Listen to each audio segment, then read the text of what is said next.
All my dear students, आप सभी को गुरु पूर्णिमा की हार्दिक शुभकामनाएं। और एक गुरु होने के नाते मैं आप सभी को शुभकामनाएं देता हूं, आशीर्वाद देता हूं कि आप अपने मनोरथ में सिद्ध हों। May you all rise higher and higher and achieve the noblest ends of human life। दोस्तों, इन सभी शुभकामनाओं के साथ शुरू करते हैं आज का लेक्चर। प्रीवियस लेक्चर में आपने देखा था कि मैंने आपको मुख के बारे में बताया था कि माउथ जो होता है वो 4 अंगों से मिलकर के बना हो रहा है। एक होता है जिसे बोला जाता है पैलेट यानी कि तालू, दूसरा होता है टंग यानी कि जिह्वा, तीसरा होता है सैवरी ग्लैंड यानी कि लार ग्रंथियां, और चौथा होता है टीथ यानी कि दांत। ये 4 अंग आपको बताया गया है, जिसमें से मैंने पैलेट के बारे में और टंग के बारे में एक्सप्लेन भी कर दिया था। मैंने तालू के बारे में बताया था कि तालू जो होता है वो मुख के ऊपरी हिस्से का निर्माण करता है। और जिह्वा के बारे में मैंने बताया था कि जिह्वा के 4 प्रमुख कार्य होते हैं। पहला कार्य भोजन को लार में मिलाना, दूसरा कार्य भोजन को निगलने में, भोजन को इंगल्फ करने में सहायता करना, तीसरा कार्य था भोजन के स्वाद की पहचान करना, और चौथा कार्य है बोलने में सहायता करना। जिह्वा का कौन सा भाग किस स्वाद की पहचान करता है, ये सारी जानकारी आपने प्रीवियस लेक्चर में देख लिया था। आज का जो लेक्चर है वो उससे आगे, यानी कि अब हम लोग तीसरे अंग के बारे में, तीसरा अंग इन द सेंस जो माउथ का कंसिस्टेंट पार्ट है, जो मुख का संलग्न भाग है, जिसे लार ग्रंथियां यानी कि सलाइवरी ग्लैंड कहती हैं, उसके बारे में आज का ये लेक्चर होगा। दूसरी चीज, एक जानकारी और मैं बता दूं कि लार ग्रंथियां इतना महत्वपूर्ण आर्टिकल है कि निश्चित तौर पर यहां से सवाल बनते हैं। कौन कौन से सवाल बन सकती हैं, उन सारे सवालों को यहां पर अभी मैं कंसीडर करूंगा। तो दोस्तों, हेडिंग बना लीजिए, लार ग्रंथियां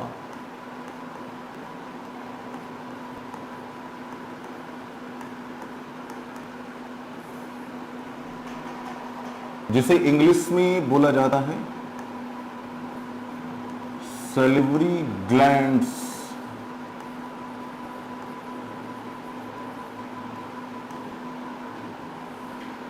सैलिवरी ग्लैंड्स।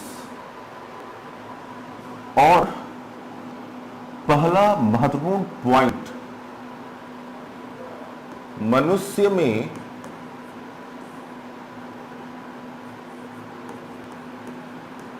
तीन जोड़ी, मनुष्य में 3 जोड़ी लार ग्रंथियां पाई जाती हैं। तो पहला प्रश्न तो आपके सामने ये दिख रहा है कि मनुष्य में कितनी जोड़ी लार ग्रंथियां पाई जाती हैं। तो मनुष्य में 3 जोड़ी लार ग्रंथियां पाई जाती हैं। अब इस पॉइंट में भी एग्जामिनर आपको बड़ा परेशान करता है, बड़ा कंफ्यूज करता है।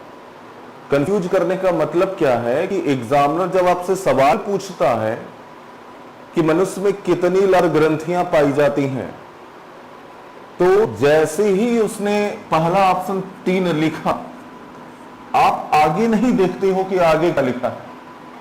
हो सकता है कि आगे केवल 3 ही लिखा हो, जोड़ी लिखा ही ना हो। 3 जोड़ी का मतलब टोटल कितनी लार ग्रंथियां पाई जाती हैं? 6 सैलिवरी ग्लैंड्स आर प्रेजेंट। 6 लार ग्रंथियां पाई जाती हैं और उसे पेयर में कन्वर्ट कर दिया तो 3 जोड़ी हो गया या 3 पेयर हो गया।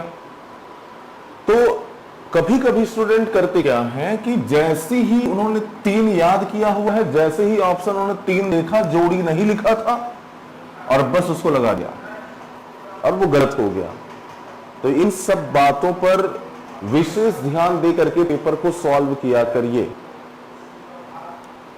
अब आप सोच रहे होंगे कि इतना पागल तो कोई नहीं होता होगा कि ऐसा कर देता होगा। ऐसा होता है। लोग एग्जाम के बाद जब रिजल्ट आने वाले होते हैं तो लोग फोन करते हैं कि मैंने रोल नंबर गलत भर दिया है, पता चला आंसर सीट नंबर की जगह पर उन्होंने क्वेश्चन बुकलेट नंबर भर दिया।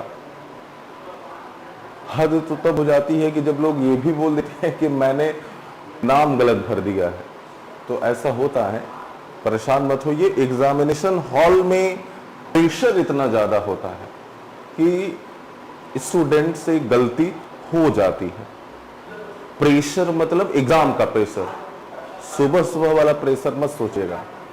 अब आइए आते हैं सीधा टॉपिक पर कि मनुष्य में 3 जोड़ी लार ग्रंथियां पाई जाती हैं जो प्रतिदिन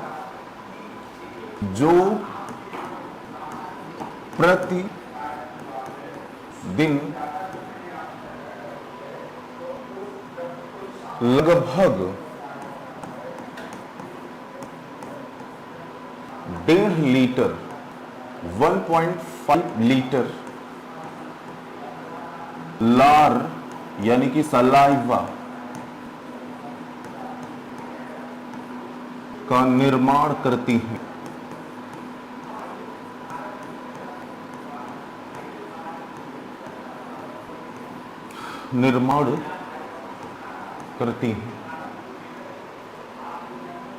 अब यहां पर एक तरफ मैं लार ग्रंथियों के नाम लिख दे रहा हूं। लार ग्रंथियों के नाम बहुत महत्वपूर्ण है और दूसरी तरफ उसका लोकेशन कहां पर पाई जाती है और तीसरी तरफ कमेंट्स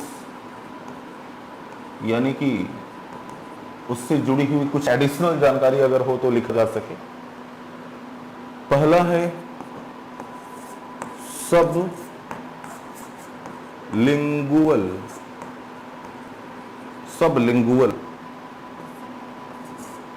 हिंदी में इसे बोला जाता है अधो जिह्वा। दूसरा होता है पैरोटिड। पैरोटिड को इंग्लिश में पैरोटिड ही कहते हैं। और तीसरा जोड़ी होता है सब मैक्सिलरी। हिंदी में अधोहनु। तो 3 जोड़ी लार ग्रंथियां पाई जाती हैं। पहला जोड़ी है सबलिंगुअल, दूसरा जोड़ी है पैरोटिड, तीसरा जोड़ी है सब मैक्सिलरी या अधोहनु। ये जो होता है वो जीभ के नीचे पाया जाता है।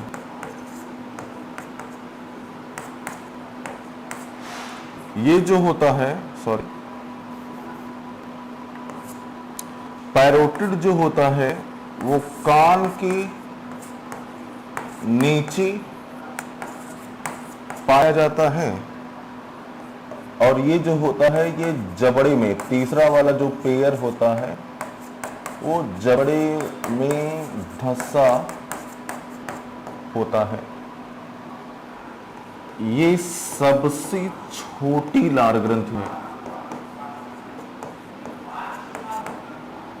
और ये सबसे बड़ी लार ग्रंथि है। तो ये है लार ग्रंथियों के बारे में। लार ग्रंथियां 3 जोड़ी पाई जाती हैं, सबलिंगुअल, पैरोटिड सब मैक्सिलरी, सब लिंगुअल जीभ के नीचे, पैरोटिड कान के नीचे, सब मैक्सिलरी जबड़े में धंसी होती है, और सब लिंगुअल सबसे छोटी लार ग्रंथि है, जबकि पैरोटिड सबसे बड़ी लार ग्रंथि होती है। यहां पर ध्यान दीजिएगा कि सबसे ज्यादा पेपर में पैरोटिड वाला पूछा जाता है, पैरोटिड वाला, कि पैरोटिड लार ग्रंथि कहां पर पाई जाती है, कान के नीचे पाई जाती है, या सबसे बड़ी लार ग्रंथि कौन सी है, तो सबसे बड़ी लार ग्रंथि जो होती है वो पैरोटिड होती है। दूसरी चीज, ये थोड़ा सा कुछ ज्यादा इंपॉर्टेंट लार ग्रंथि है, इसलिए एग्जाम में ज्यादा पूछी जाती है। जैसे आपने एक रोग का नाम सुना होगा, गलसुआ, जिसे इंग्लिश में बोला जाता है मम्स। गलसुआ का नाम आपने सुना होगा मम्स। तो गलसुआ नामक रोग में सवाल पूछा जाता है कि गलसुआ नामक रोग में कौन सा अंग प्रभावित होता है। तो गलसुआ नामक रोग में नाम को सुनकर के लग रहा है कि गला प्रभावित होता है, गला सूज जाता होगा, ऐसा नाम सुनकर के लग रहा है। साइंस में जो चीजें कभी कभी नाम सुनकर के आपको लगता है, तो सच में वही उल्टा होता है। भाई इसी में आपने देखा ना, छोटी आंत, नाम सुनकर लग रहा है छोटी है, लेकिन सच में क्या है, बहुत बड़ी है। बड़ी आंत, नाम को सुनकर के लग रहा है कि बड़ी होगी, लेकिन सच में क्या है, छोटी है। निकट दृष्टि दोष, नाम को सुन करके लग रहा है कि रोगी को निकट की वस्तुएं नहीं दिखाई देती हैं, निकट दृष्टि दोष, लेकिन सच में क्या है कि उसको निकट की ही वस्तु दिखाई देती है, दूर की नहीं दिखाई देती। और ऐसे ही दूरदृष्टि दोष है। दूरदृष्टि दोष का नाम सुन करके लग रहा है कि दूर की वस्तुएं नहीं दिखाई देती होंगी, लेकिन सच में उसको दूर की ही वस्तु दिखाई देती है, निकट की नहीं दिखाई देती। तो ये साइंस में कुछ उल्टा है। गलसुआ का नाम सुनकर के लग रहा है कि गला इसमें प्रभावित हो जाता होगा, गला सूज जाता है, लेकिन सच में इसमें लार ग्रंथि प्रभावित होती है इस रोग में। और कौन सी लार ग्रंथि प्रभावित होती है, तो याद रखेगा, पैरोटिड लार ग्रंथि जो होती है वो प्रभावित होती है, पैरोटिड लार ग्रंथि प्रभावित होती है।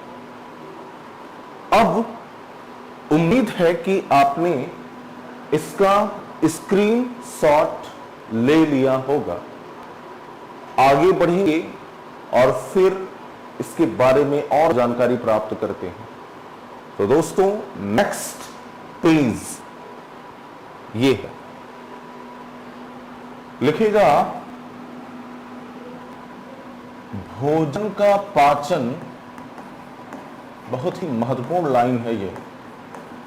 भोजन का पाचन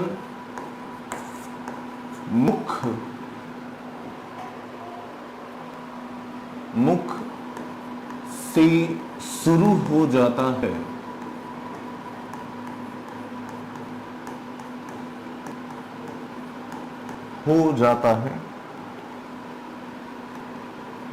क्योंकि लार में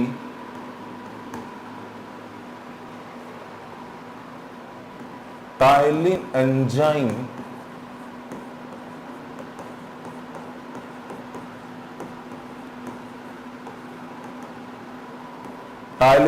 की स्पेलिंग PTYALINE, क्योंकि लार में टाइलिन एंजाइम पाया जाता है,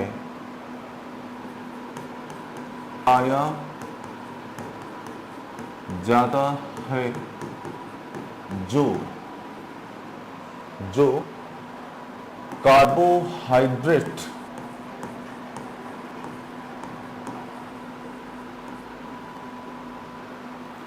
का पाचन करके, कार्बोहाइड्रेट का पाचन करके उसी शुगर में परिवर्तित कर देता है, शुगर में परिवर्तित कर देता है।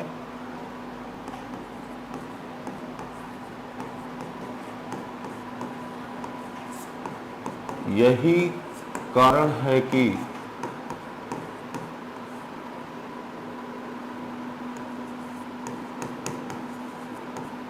जब हम रोटी को अच्छी तरह से चबाते हैं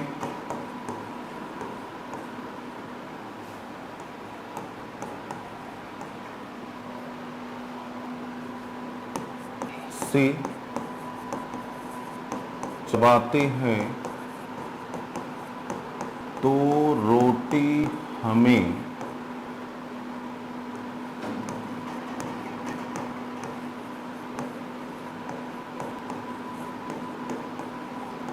मीठी लगती है।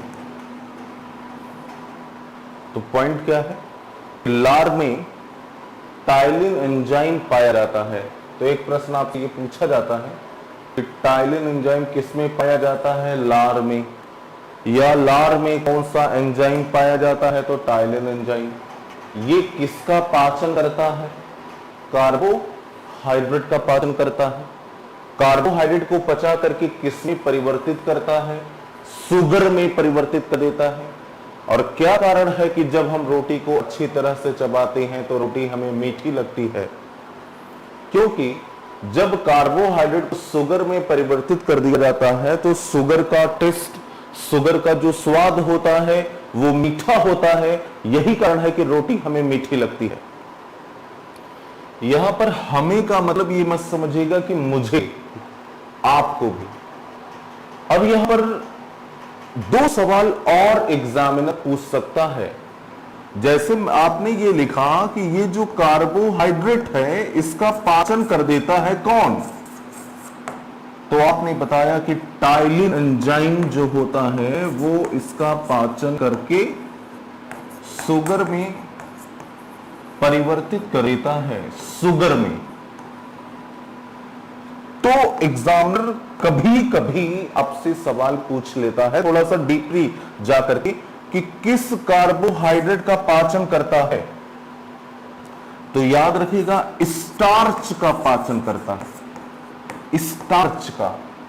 और स्टार्च को पचा करके शुगर यानी कि माल्टोज में परिवर्तित कर देता है। और यही कारण है कि रोटी हमें मीठी लगती है। तो इस लाइन की इंपॉर्टेंस को जरूर अच्छे से समझ लीजिए। भोजन का पाचन कहां से शुरू हुआ? मुख से। लार में कौन सा एंजाइम? Ptyalin enzyme. किसको पचाया? कार्बोहाइड्रेट। किस कार्बोहाइड्रेट को? स्टार्च को। किस में परिवर्तित किया? शुगर में। किस शुगर में? माल्टोज में। और इसका स्वाद क्या होता है? शुगर का स्वाद हमेशा मीठा होता है। यही कारण है कि जब हम रोटी को अच्छी तरह से चबाते हैं तो रोटी हमें मीठी लगती है। दोस्तों, उम्मीद है कि आपने इसका स्क्रीनशॉट ले लिया होगा, क्योंकि अब हम लोग नेक्स्ट पेज में नेक्स्ट ऑर्गन के बारे में जानकारी प्राप्त करेंगे। तो दोस्तों, ये है नेक्स्ट पेज और हेडिंग बनाइए अब दांत के बारे में।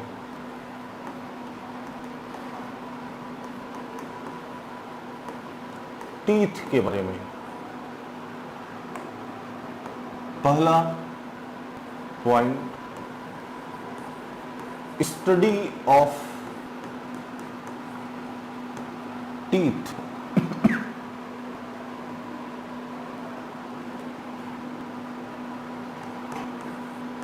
ओडोंटोलॉजी कहलाता है। ओडोंटोलॉजी, जिसे हिंदी में दंत विज्ञान कहते हैं। दूसरा है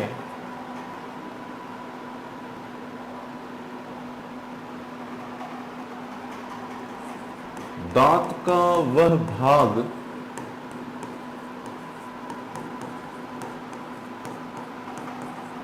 जो जबड़े के अंदर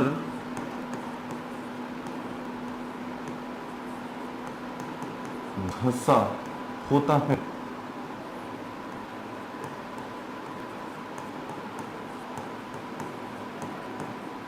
उसे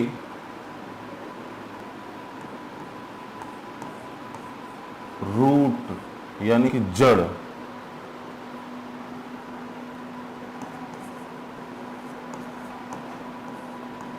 कहते हैं,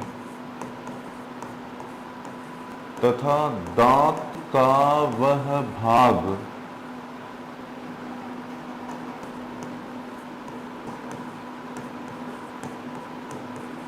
जो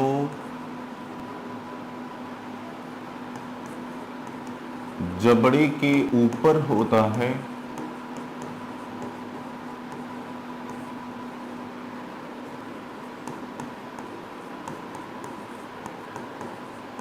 उससे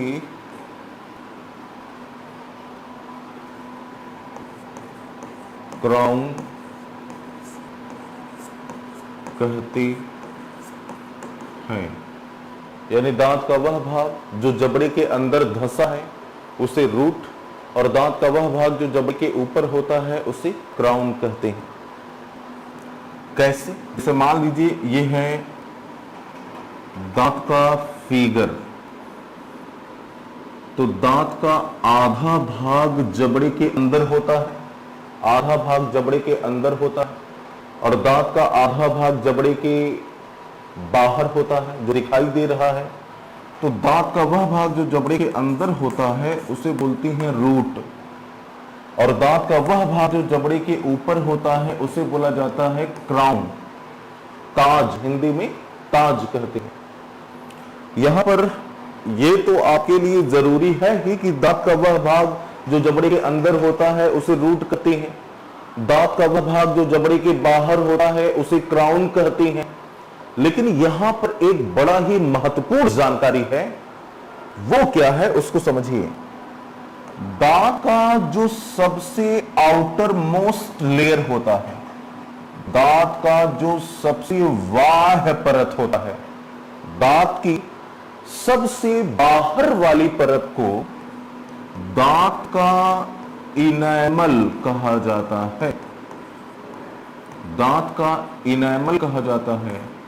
और ये हमारे शरीर का सबसे कठोरतम अंग होता है।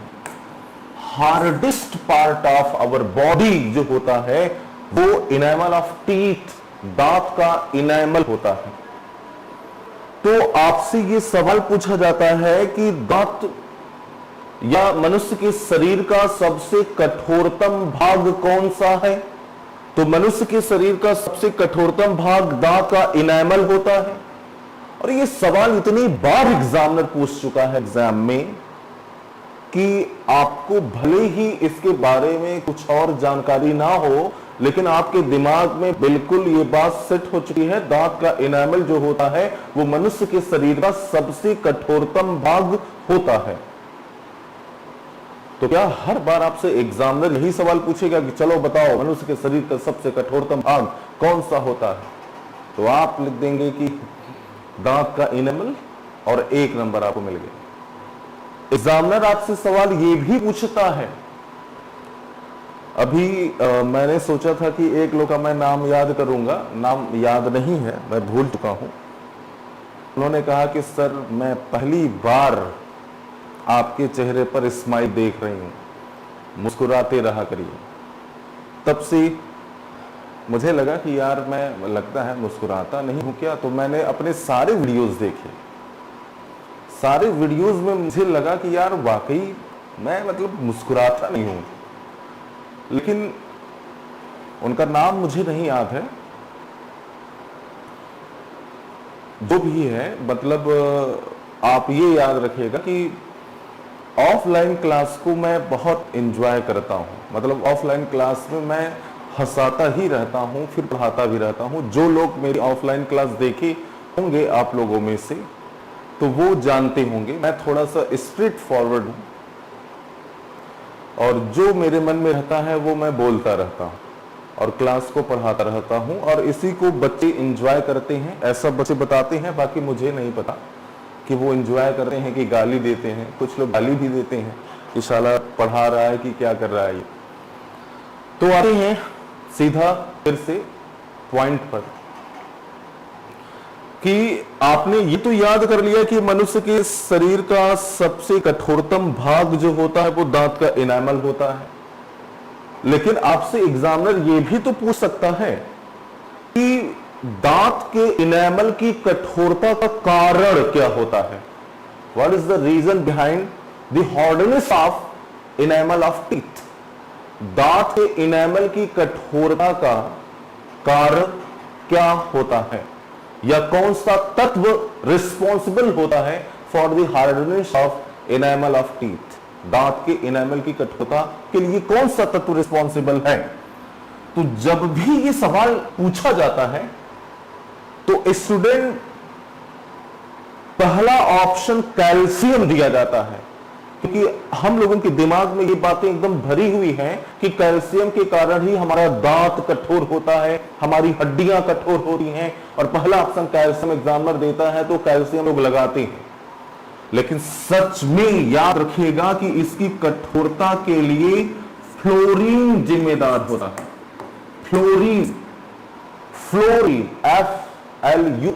FLUORINE, फ्लोरीन रिस्पॉन्सिबल होता है दांत के इनेमल की कठोरता के लिए। दांत की कठोरता के लिए कैल्शियम जरूरी होता है, लेकिन इनेमल की कठोरता के लिए फ्लोरीन जरूरी होता है। याद रखिएगा।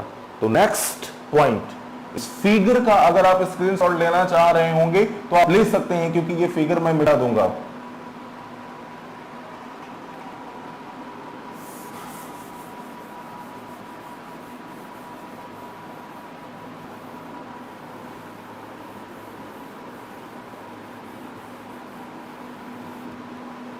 लिखिए, दांत के सबसे बाह्यतम परत को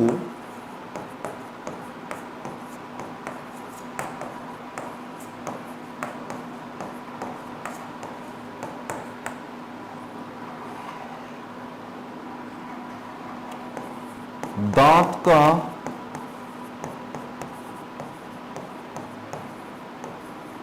इनेमल कहते हैं, जो मनुष्य के शरीर का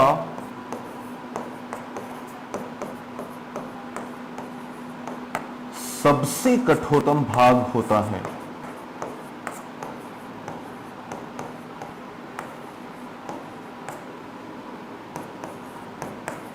कठोरतम भाग होता है तथा इसकी कठोरता का कारण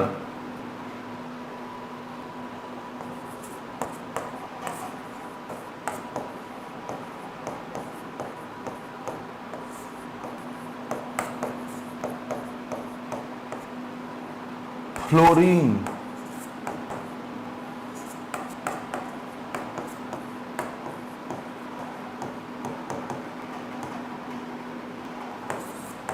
होता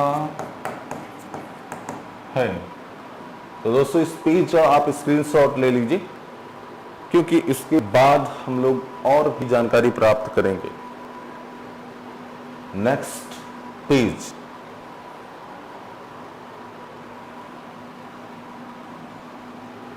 नेक्स्ट पेज में आप एक हेडिंग बना लीजिए, टर्मिनोलॉजी। दांत से के संबंध में कुछ टर्म्स हैं जहां से सवाल बहुत पूछे जाते हैं। जैसे पहला जो टर्मिनोलॉजी है वो है थीकोडोंट। हिंदी में इसे बोला जाता है गर्त दंती। दूसरा है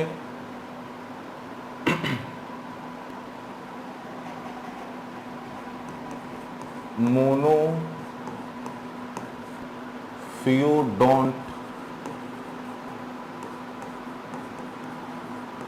हिंदी में एक बार दंती। तीसरा है डाइफियोडोंट, द्विबार दंती। चौथा है होमोडोंट,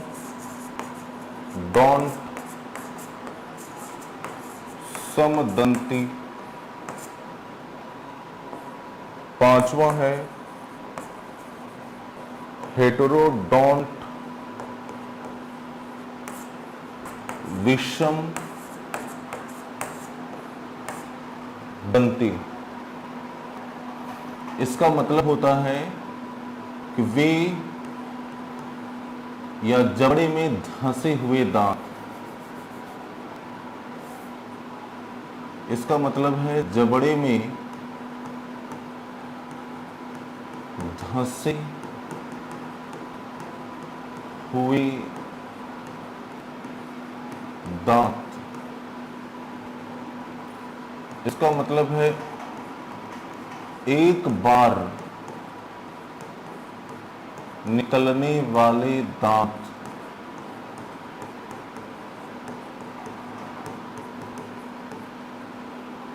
इसका मतलब है दो बार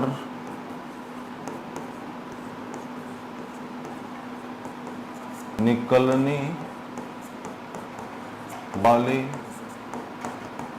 दांत। इसका मतलब है एक ही प्रकार के दांत।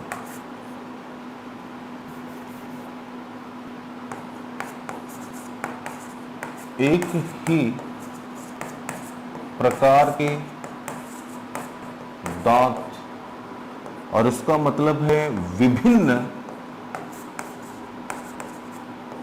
प्रकार के दांत। तो ये है इसकी टर्मिनोलॉजी। थीकोडोंट यानी कि वे दांत जो जबड़े में धंसे होती हैं। मोनोफियोडोंट जो जीवन में एक बार निकलती हैं। डाइफियोडोंट जो जीवन में दो बार निकलती हैं। होमोडोंट जो एक ही प्रकार के दांत होती हैं। हेटेरोडोंट जो विभिन्न प्रकार के दांत होते हैं।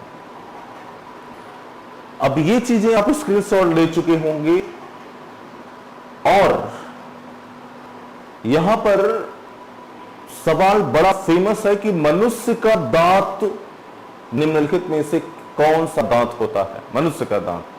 तो देखिए, मनुष्य का दांत जबड़े में धंसा होता है, इसलिए मनुष्य का दांत क्या है? थीकोडोंट भी है। मनुष्य में कुछ दांत एक बार निकलते हैं, इसलिए मोनोफियोडोंट भी है। मनुष्य में कुछ दांत दो बार निकलती हैं, इसलिए डाइफियोडोंट भी है।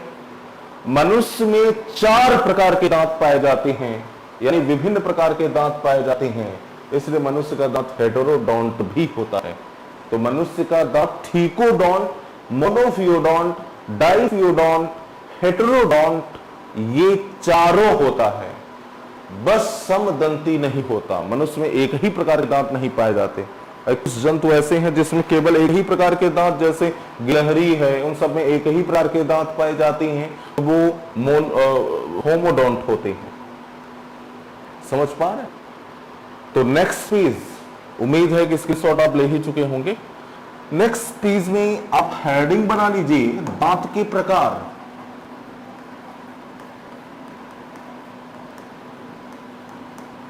दांत के प्रकार।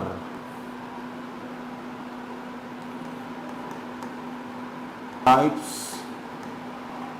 Of teeth.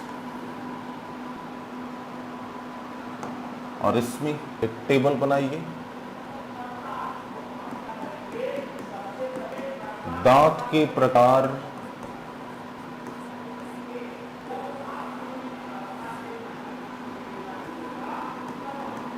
फिर संख्या,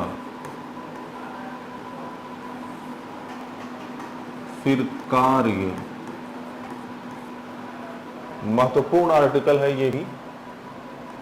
पहला है कृंतक यानी इंसीजर,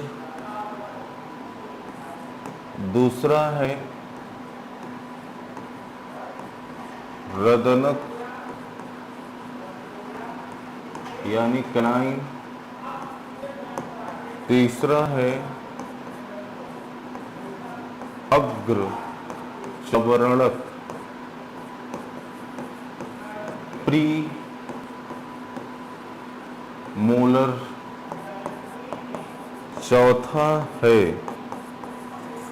चवर्णक यानी कि मोलर। ये चार प्रकार। और दूसरा चीज यहां पर एक बात और, ये क्रम से याद रखिएगा, क्रम से मतलब कृंतक, रदनक, अग्र चवर्णक, चवर्णक, इंसीजर, कैनाइन, प्रीमोलर, मोलर, क्रम से, क्योंकि क्रम से भी सवाल पूछता है, सही क्रम बताइए, तो सही क्रम यही है। इसकी संख्या 8 होती है, 4 + 4। इसकी संख्या 4 होती है, 2 + 2। इसकी संख्या 8, 4 + 4। इसकी संख्या 12, 6 + 6। इसका कार्य है भोजन को पकड़ना या काटना। इसका कार्य है भोजन को चीरना या फाड़ना। इसका कार्य है भोजन को चबाना। इसका कार्य है भोजन को पीसना। ये है दांत के कार्य और दांत के प्रकार। उम्मीद है कि आपने इतना स्क्रीनशॉट ले लिया होगा। इंसीजर 8, 4 + 4 का मतलब होता है 4 ऊपर 4 नीचे, 2 ऊपर 2 नीचे, 4 ऊपर 4 नीचे, 6 ऊपर 6 नीचे। अब आगे पढ़ने से पहले आप इसका स्क्रीनशॉट ले लीजिए, स्क्रीनशॉट। क्योंकि एक बार आप पहले स्क्रीनशॉट ले लीजिए, क्योंकि इसी में चीजों को पहले मैं समझाऊंगा ताकि थोड़ा साफ सुथरा स्क्रीनशॉट आपके पास रहे। उम्मीद है कि आपने ले लिया होगा। देखिए यहां पर मनुष्य में टोटल कितने दांत होते हैं? 32 होते हैं भाई। 8 + 4 12 + 8 20, 12 32 दांत। और 32 दांत का मतलब 16 ऊपर 16 नीचे होते हैं। इतना समझ में आया होगा? 32 दांत यानी कि 16 ऊपर 16 नीचे। इन 32 दांतों में से, इन 32 दांतों में से याद रखिएगा, इन 32 दांतों में से 20 दांत ऐसे होते हैं जो जीवन में 2 बार निकलते हैं। 32 दांत में से 20 दांत ऐसे होते हैं जो जीवन में 2 बार निकलते हैं, और 12 दांत ऐसे होते हैं जो जीवन में 1 बार निकलते हैं। तो याद करिए टर्मिनोलॉजी वाला पेज, ये देखिए, ऐसे दांत जो 1 बार निकलते हैं उन्हें होमोडोंट, ऐसे दांत जो 2 बार निकलते हैं उन्हें डाइफियोडोंट। तो वही है, जो 2 बार निकलता है वो क्या हो गया? डाइफियोडोंट हो गया, डाइफियोडोंट। और जो 1 बार निकलता है वो क्या हो गया? मोनोफियोडोंट हो गया। तो 2 प्रश्न यहां पर और, कि मनुष्य में कितने दांत जीवन में 2 बार निकलते हैं? तो मनुष्य में 20 दांत जीवन में 2 बार। कितने दांत जीवन में 1 बार निकलते हैं? तो 12 दांत जीवन में 1 बार निकलते हैं। मनुष्य में 20 दांत 2 बार, 12 दांत 1 बार निकलते हैं। इतना आप याद कर लेंगे और आपको कोई प्रॉब्लम नहीं होगी। इसलिए एग्जामिनर कुछ और सवाल यहां पर पूछता है आपको डिस्ट्रैक्ट करने के लिए। आपने ये तो याद कर लिया कि मनुष्य में 20 दांत जीवन में 2 बार निकलते हैं। आपने ये भी याद कर लिया कि मनुष्य में 12 दांत जीवन में 1 बार निकलते हैं। फिर भी एग्जामिनर आपसे पूछता है कि इन 20 दांतों में से कौन कौन से 20 दांत और इन 12 दांत में से कौन कौन से 12 दांत। तो सीधा आपके मन में उत्तर आ गया होगा, इसको देख करके उत्तर आ गया ना, सबके मन में आ गया। ये देखिए 8 + 4 + 8 कितना हो गया, 8 × 4 = 12, 8 20 दांत। और ये 20 दांत कितनी बार निकलता है जीवन में, 2 बार। और बचा हुआ 12 दांत जीवन में कितनी बार निकलता है, 1 बार। सबके मन में उत्तर आ गया होगा। और जो उत्तर आया है वो उत्तर गलत है। जो आप सोच लिए ना सीधा, अरे यार ऊपर वाला 20 दांत 2 बार और 12 वाला दांत जो होता है वो 1 बार, जो इतनी सरलता से आपके मन में आ गया वो गलत है, गलत आया है। अब आइए देखिए कौन कौन से 20 दांत। यहां पर देखिएगा, ये 8 दांत जो होता है ये जीवन में 2 बार निकलता है, कोई दिक्कत नहीं। ये 4 दांत जीवन में 2 बार निकलता है, यहां पर भी कोई आपत्ति नहीं है। ये भी 2 बार निकलता है। यहां पर देखिएगा, ये जो 8 दांत होता है ये जीवन में 1 बार निकलता है। तो 2 बार, कितने दांत अभी तक आपने देखा, 8 + 4 यानी 8 + 4 बराबर कितना हो गया, 12। और 1 बार अभी आपने कितने दांतों को समझा है, ये देखिए 8, यानी कौन सा, प्रीमोलर अग्र चवर्णक वाला 8 जो है ये 1 बार निकलता है। यानी कि 2 बार 12 दांत, 1 बार 8 दांत। हमें अभी 2 बार वाले में 4 दांत और ले आना, सॉरी 8 दांत और ले आना है, और 1 बार वाले में 4 दांत। तो ये देखिए, ये जो 12 दांत होता है, कौन सा, मोलर, मोलर का जो ये 12 दांत होता है, इस 12 में से 8 दांत जीवन में 2 बार, और इस 12 में से 4 दांत जीवन में 1 बार निकलता है, 1 बार। तो यहां पर हम +8 और कर दिए तो ये आ गया 20, और यहां पर +4 कर दिए तो ये आ गया 12। समझ में आया। तो कितने दांत जीवन में 2 बार, 20 दांत। कौन कौन से दांत, इंसीजर, कैनाइन यानी कि कृंतक, रदनक और चवर्णक का 12 में से 8 दांत जो होता है वो जीवन में 2 बार निकलता है। और अग्र चवर्णक का 8 दांत और चवर्णक का 4 दांत जीवन में 1 बार निकलता है। इसका स्क्रीनशॉट मत लीजिएगा, ये मैं आपको कल एक बार और बताऊंगा। समझ में आया कि नहीं आया, उम्मीद है कि आप समझ पाए होंगे। ये 8 दांत 2 बार, ये 4 दांत 2 बार, तो 8 × 4 = 12, और 8 दांत ये 12 में से ये 8 दांत 2 बार, तो 12 × 8 = 20। ये प्रीमोलर वाला 8 दांत 1 बार और मोलर का 4 दांत 1 बार, तो 8 × 4 कितना होगा, 12। इतना आपने याद कर लिया, याद हो गया होगा। अब सुनिए, ये देखिए ये कितना है, 12 दांत।